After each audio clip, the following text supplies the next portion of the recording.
Hello friends, welcome to my channel.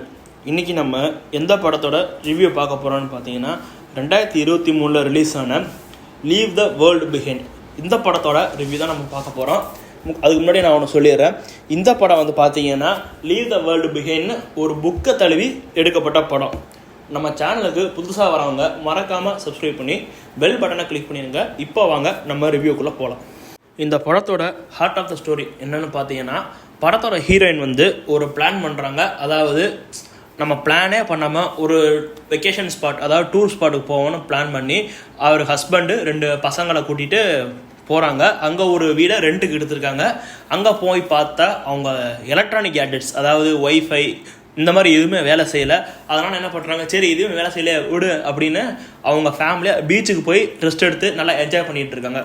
அப்போ பார்த்தீங்கன்னா அங்கே வந்து கடலில் வந்து ஒரு கப்பல் வந்துட்டுருக்கு. அது வந்து பார்த்தீங்கன்னா ஒரு ஆயில் டேங்கர், அதாவது ஆயிலை வந்து கேரி பண்ணிட்டு வர ஒரு கப்பல். சரி இவங்க சும்மா கேஷுவலாக இருந்துக்காங்க, இது வந்து எங்கேயாவது நின்றா அப்படின்னு பார்த்துருக்காங்க. ஆனால் பார்த்தீங்கன்னா அந்த கப்பல் வந்து வேகமாக வந்து இவங்க இருக்கிற அந்த கரை மேலே ஏறி தரை தட்டி நின்றுது. இவங்க எல்லாருமே உடனே உயிரை கையில் பிடிச்சிக்கிட்டு தப்பிச்சு போய் இந்த ரெண்ட் எடுத்த வீட்டுக்குள்ளே வந்துடுறாங்க. அப்போ பார்த்தீங்கன்னா ஒரு அப்பா பொண்ணு வராங்க. அவங்க வந்து சொல்கிறாங்க, இந்த மாதிரி இந்த வீடை நான் தான் உங்களுக்கு ரெண்ட்டுக்கு விட்டேன், நான் உங்கள் ரெண்ட்டை கூட திருப்பி கொடுத்துட்றேன், எனக்கு இந்த வீட்டில் தங்கறதுக்கு ஒரு இடம் கொடுங்க அப்படின்னு கேட்குறாங்க. உடனே அந்த ஹீரோயின் கோவப்பட்டு, அது எப்படி, நாங்கள் இங்கே தங்கறதுக்கு மொத்த காசும் கையில் கொடுத்துட்டோம், இப்போ நீங்கள் வந்து இப்படி சொன்னால் அப்படின்னு கேட்டு கொஞ்சம் பஞ்சாயத்து போயிட்டுருக்கு. அப்புறம் ஒரு வழியாக சமாதானமாகி சரி நீங்கள் இங்கே இருந்துட்டு போங்க அப்படின்னு சொல்லிடுறாங்க. ஆனால் வந்து அந்த அப்பாவுக்கும் பொண்ணுக்கும் பேஸ்மெண்ட்டில் தான் இடம் கொடுக்குறாங்க. நீங்கள் ரெண்டும் இங்கே தான் தங்கிக்கணும் கொடுக்குறாங்க. அதுக்கப்புறம் அவங்களே எதிர்பாராத பல சம்பவங்கள் அங்கே நடக்குது. அதுக்கப்புறம் என்ன ஆச்சு, அந்த ஃபேமிலி வந்து வீக்கெண்டை என்ஜாய் பண்ணாங்களா இல்லையா, இல்லை அந்த சம்பவங்கள்லேருந்து அவங்க வெளியே வந்தாங்களா இல்லையா, இதுதான் இந்த படத்தோட ஹார்ட் ஆஃப் த ஸ்டோரி. இந்த படத்தோட பாசிட்டிவ் என்னன்னு பார்த்தீங்கன்னா, படத்தோட சினிமோட்டோகிராஃபர், அதாவது அந்த ஸ்க்ரீன் பிளே ரைட்டிங்க்கு டைரக்டர் எவ்வளோ உழைச்சிருக்காரோ அதுக்கு டபுள் மடங்காக நம்ம சினிமோட்டோகிராஃபர் உழைச்சிருக்காரு.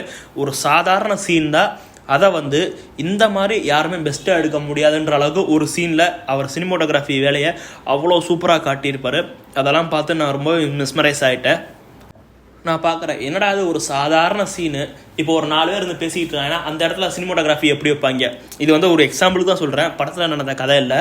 இந்த மாதிரி நார்மலாக நடக்கிற ஒரு விஷயத்துக்கு அவரோட சினிமோட்டோகிராஃபி அந்த லெவல் வந்து ஒரு வேறு லெவலில் இருந்தது. கண்டிப்பாக அந்த மாதிரி ஒரு சினிமாட்டோகிராஃபியை நான் இது வரைக்கும் பார்த்ததில்ல. அந்த அளவுக்கு சூப்பராக இருந்தது.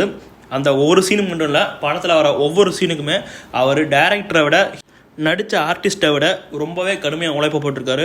அந்த சினிமாட்டோகிராஃபர் உழைப்புக்கு நம்ம நிச்சயமாக ஒரு ஹேட்ஸ் ஆஃப் கொடுத்தே ஆகணும். இந்த இடத்துல அவரோட சினிமாட்டோகிராஃபிக்கு கண்டிப்பாக நம்ம 90 மார்க் கொடுக்கலாம். அந்த அளவுக்கு ஒர்த்தாக இருந்தது. படத்தோட ரன்னிங் டைம் பார்த்தீங்கன்னா 2 மணி நேரம் 21 நிமிஷம். நிச்சயமாக அந்த 2 மணி நேரம் 21 நிமிஷம் உட்காந்து பார்க்குற அளவுக்கு பொறுமை எனக்கு உண்மையிலே இல்லை. சினிமாட்டோகிராஃபி நல்லா இருந்ததுனால மட்டும்தான் நான் உட்காந்து பார்த்தேனே தவிர மற்றபடி சத்தியமாக இந்த படத்தை உட்காந்து பார்க்க முடியல. அது கொஞ்சம்னு இல்லை, ரொம்பவே ஸ்லோவாக, லேகாக, போரடி, இப்படி எல்லாமே தெளிவாக நமக்கே தெரியுது. என்னடா இது நசன்னு இருக்குன்னு இந்த மாதிரி தான் ஒரு ஃபீலிங்கை நமக்கு கொடுக்குது. கதை வைஸ் இது கொஞ்சம் நல்லா இருந்தாலும் அதை ஸ்க்ரீன் ப்ளே வாங்கின விதம், அதை வந்து டேரக்டர் அவுட்புட் கொடுத்த விதம் வந்து ரொம்பவே சொதப்பிட்டார். படத்தை தூக்கி நிப்பாட்டினது பார்த்தீங்கன்னா முக்கியமான ஆள் ஒரே ஒரு ஆள் சினிமோட்டோகிராஃபர் மட்டும்தான். அவரும் இல்லைனா படம் இந்த அளவுக்கு கூட வந்திருக்கான்னு தான் சொல்லணும். அதில் எந்த மாற்று கருத்தும் இல்லை. இது ஒரு ஒன் டைம் வாட்சபிள் மூவி தான். இதை நீங்கள் ஃபேமிலியோட உட்காந்து பார்க்கணும்னு அவசியம் இல்லை, நீங்கள் தனியாகவே உட்காந்து பார்க்கலாம். நான் 18+ன்னு சொல்ல வரல, இது அந்த அளவுக்கு ஒன்றும் ஒர்த்தாக இருக்காது. அடிக்கடி பார்க்குற அளவுக்குலாம் போர் அடித்தா எப்போயாவது ஒரு தடவை நீங்கள் உட்காந்து பாருங்கள். படம் நெட்ஃப்ளிக்ஸில் அவைலபிளாக இருக்குது. இந்த படத்துக்கு நம்ம கொடுக்குற ரேட்டிங் என்னென்னு பார்த்தீங்கன்னா 10க்கு 6 கொடுப்போம். இது சினிமோட்டோகிராஃபியை தாண்டி படத்தில் ஒன்றும் பெருசாக இல்லாதனால இந்த 6 மார்க் கொடுத்துருக்கோம். இந்த வீடியோ உங்களுக்கு பிடிச்சிருந்தா மறக்காமல் சப்ஸ்கிரைப் பண்ணி பெல் பட்டனை கிளிக் பண்ணிடுங்க. மேலும் இது போன்ற சினிமா அப்டேட்ஸ் தெரிந்து கொள்ள டீம்ஸ் யூ சேனலை மறக்காமல் ஃபாலோ பண்ணுங்கள்.